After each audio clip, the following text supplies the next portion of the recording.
Competitive exam ની અંદર પૂછાયેલો time અને ડિસ્ટન્સ નો દાખલો.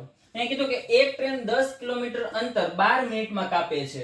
જો ઝડપમાં 10 કિલોમીટર પ્રતિ કલાકનો ઘટાડો કરવામાં આવે તો કેટલો સમય લાગશે?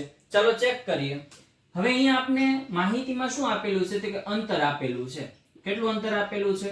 તો કે 10 કિલોમીટરનું. બરાબર, અને ઝડપ પણ આપેલી છે. સમય આપેલો છે. ઝડપ તમારે નથી આપેલી, સમય આપેલો છે. સમય કેટલો આપેલો છે? તો કે 12 મિનિટ. કેટલો આપેલો છે? 12 મિનિટ.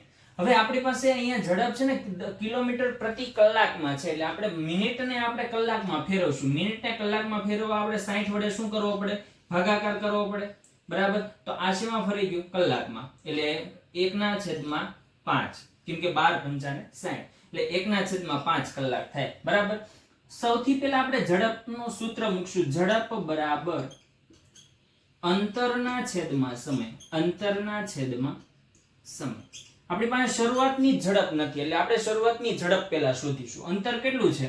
તો કે 10 કિલોમીટરનું. સમય કેટલો છે?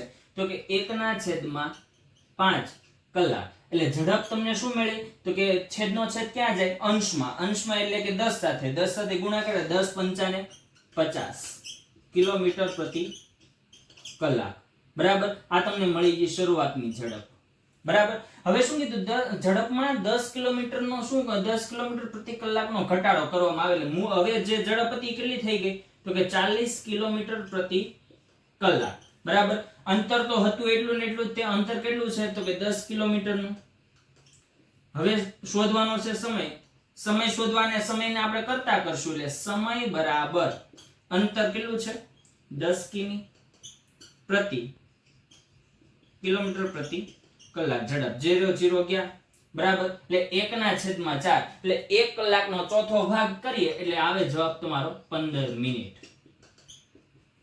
જવાબ કેટલો આવે? 15 મિનિટ.